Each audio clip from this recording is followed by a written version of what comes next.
नमस्कार। आकाशवाणी जयपुर अजमेर से प्रस्तुत हैं प्रादेशिक समाचार।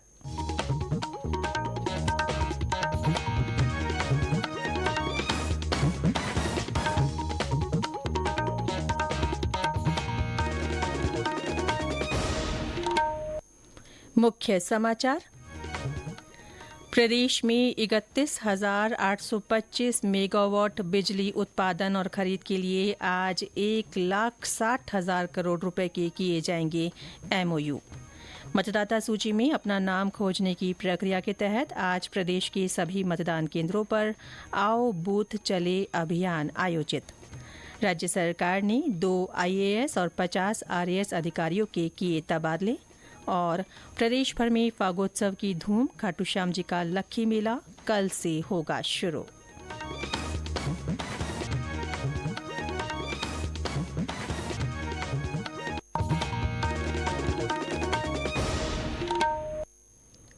समाचारों के साथ मैं रितिका गुप्ता। और अब समाचार विस्तार से। प्रदेश को ऊर्जा के क्षेत्र में अग्रणी बनाने के उद्देश्य से आज थर्मल और अक्षय ऊर्जा के उत्पादन की नई परियोजनाओं के लिए राज्य और केंद्र के बीच 5 एमओयू और 1 पावर परचेज एग्रीमेंट किया जाएगा। 31,825 मेगावाट क्षमता के बिजली उत्पादन और खरीद के लिए 1,60,000 करोड़ रुपए के समझौते होंगे। इनमें थर्मल, सौर और पवन तीनों तरह की ऊर्जा शामिल है। प्रदेश के तीनों डिस्कॉम्स और 6 केंद्रीय उपक्रमों के बीच आज समझौतों पर हस्ताक्षर किए जाएंगे। इन समझौतों के तहत 3,325 मेगावाट क्षमता की थर्मल आधारित परियोजनाओं के लिए राजस्थान विद्युत उत्पादन निगम लिमिटेड के साथ कोल इंडिया लिमिटेड, राष्ट्रीय ताप विद्युत निगम और एनएलसी इंडिया के बीच एमओयू किया जाएगा। अक्षय ऊर्जा आधारित 28,500 मेगावाट की परियोजनाओं के लिए आरवीयूएन और एनटीपीसी ग्रीन एनर्जी के बीच एमओयू होगा। राजस्थान विद्युत प्रसारण निगम और पावर ग्रिड कॉरपोरेशन के बीच 10,000 करोड़ रुपए के निवेश का समझौता होगा। साथ ही 600 मेगावाट की सौर ऊर्जा परियोजनाओं के माध्यम से बिजली की आपूर्ति के लिए राजस्थान ऊर्जा विकास निगम और एसजेवीएन ग्रीन एनर्जी के बीच पावर परचेज एग्रीमेंट भी किया जाएगा। मतदाता सूची में अपना नाम खोजने की प्रक्रिया के तहत आज प्रदेश के सभी मतदान केंद्रों पर आओ बूथ चले अभियान चलाया जा रहा है। इसके तहत मतदाता मतदान केंद्रों पर अपना नाम, क्रमांक और मतदान केंद्र के बारे में जानकारी ले सकेंगे। आगामी लोकसभा चुनाव के मद्देनजर ये अभियान सुबह 11 बजे से शाम 6 बजे तक आयोजित किया जाएगा। मुख्य निर्वाचन अधिकारी प्रवीण गुप्ता ने बताया कि अभियान के दौरान वोटर हेल्पलाइन, ईसीआई सक्षम, केवाईसी और सी विजिल जैसे ऐप्स और मतदाता जागरूकता पोस्टर्स का प्रदर्शन किया जाएगा। उन्होंने बताया कि दिव्यांग मतदाताओं को मतदान केंद्र पर उपलब्ध सुविधाओं तथा व्हील चेयर और परिवहन सुविधाओं के बारे में भी जानकारी दी जाएगी। श्री गुप्ता ने बताया कि मतदाता उम्मीदवार के नामांकन की वापसी की अंतिम तारीख से 10 दिन पहले तक भी मतदाता सूची में अपना नाम जुड़वाता है तो वह लोकसभा चुनाव में अपने मताधिकार का प्रयोग कर सकेंगे। मुख्यमंत्री भजनलाल शर्मा ने शुक्रवार को सिरोही के स्वरूपगंज थाना क्षेत्र के लौटाना गांव में हुई वारदात में पुलिस कांस्टेबल निरंजन सिंह की मृत्यु पर शोक प्रकट करते हुए घटना को दुर्भाग्यपूर्ण बताया है। मुख्यमंत्री ने कांस्टेबल निरंजन के एक आश्रित को सरकारी नौकरी सहित परिवार को कुल 1,35,00,000 रुपए का परिलाभ देने की घोषणा की है। गौरतलब है कि महाशिवरात्रि के पर्व पर मंदिर में भजन संध्या का आयोजन किया जा रहा था। इस दौरान 2 पक्षों के आपसी झगड़े में अज्ञात बदमाशों द्वारा किए गए हमले में कांस्टेबल निरंजन सिंह की मृत्यु हो गई थी। इस संबंध में पुलिस संदिग्ध व्यक्तियों को हिरासत में लेकर उनसे पूछताछ कर रही है। राज्य में पेट्रोल पंप संचालकों की ओर से आज हड़ताल की जा रही है। इससे लगभग सभी स्थानों पर पेट्रोल पंप बंद हैं। ये लोग वैट में कटौती करने और डीलर्स के कमीशन में बढ़ोतरी करने की मांग कर रहे हैं। राजस्थान पेट्रोलियम डीलर्स एसोसिएशन के अध्यक्ष राजेंद्र सिंह भाटी ने बताया कि यह हड़ताल 48 घंटे यानी 12 मार्च तक जारी रहेगी।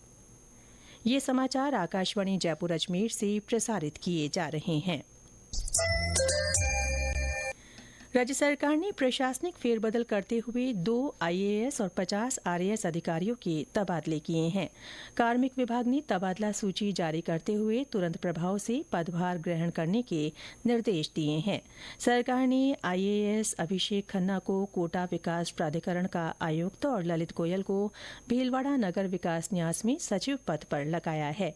तबादला सूची में 8 एडीएम और 18 एसडीएम भी बदले गए हैं। 4 मार्च की सूची में किए गए 5 आरएएस अधिकारियों के ट्रांसफर को निरस्त किया गया है। इनमें गोविंद सिंह भीचर, अनूप सिंह, बाबूलाल, संजय गोयल और भवानी सिंह शामिल हैं। पाली के नेत्रा गांव में राष्ट्रीय राजमार्ग पर कल शाम टायर फटने के बाद एक कार बेकाबू होकर ट्रक से टकरा गई। हादसे में कार सवार 2 बहनों सहित 4 लोगों की मौत हो गई और 3 लोग घायल हो गए। घायलों को सुमेरपुर अस्पताल में भर्ती करवाया गया है। ये सभी लोग कोसिलाव से शिवगंज के रिवर फ्रंट घूमने गए थे। प्रदेश भर में फागोत्सव धूमधाम से मनाया जा रहा है। राजधानी जयपुर के गोविंद देव जी मंदिर में भजन कीर्तन सहित विभिन्न धार्मिक आयोजन हो रहे हैं। कई संस्थाओं और संगठनों की ओर से होली के फाग गाए जा रहे हैं और राधा कृष्ण की लीलाओं का गान किया जा रहा है। ब्रज क्षेत्र भरतपुर में फागोत्सव की धूम मची हुई है। ब्रज क्षेत्र भरतपुर में होली की धमाल मची हुई है। मंदिरों में फागोत्सव के आयोजन हो रहे हैं तो वहीं विभिन्न संगठनों की ओर से होली महोत्सव के भी आयोजन किए जा रहे हैं। कल शाम खाटू श्याम की झांकी सजाकर फागोत्सव महोत्सव में कलाकारों ने ब्रज गीतों की प्रस्तुति देकर समा बांध दिया।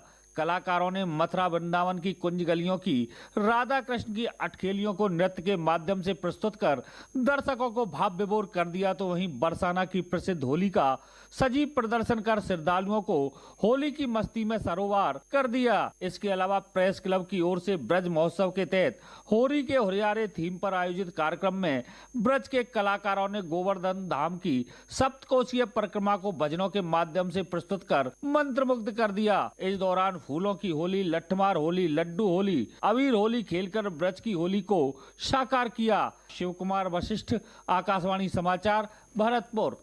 इस बीच खाटू श्याम जी का लक्खी मेला कल से शुरू हो रहा है। इसके लिए प्रशासन ने पुख्ता व्यवस्थाएं की हैं।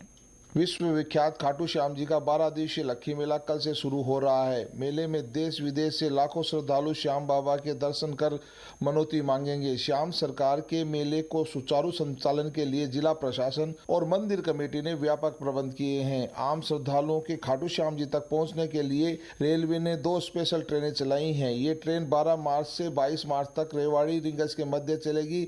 इसी प्रकार 13 से 23 मार्च तक रिंगस से रेवाड़ी के मध्य भी ट्रेन चलेगी। राजस्थान रोडवेज ने आवागमन को सुगम बनाने के लिए 150 बसों का संचालन किया है। इधर मंदिर परिसर को देश के कोने कोने से आए फूलों से सजाया जा रहा है। खाटू की ओर आने वाले सभी मार्गों पर अभी से ही श्रद्धालु निशानों के साथ नजर आने लगे हैं। अगले 2 सप्ताह खाटू में देश की विभिन्न संस्कृति देखने को मिलेगी। बाल मुकुंद जोशी, आकाशवाणी समाचार, सीकर।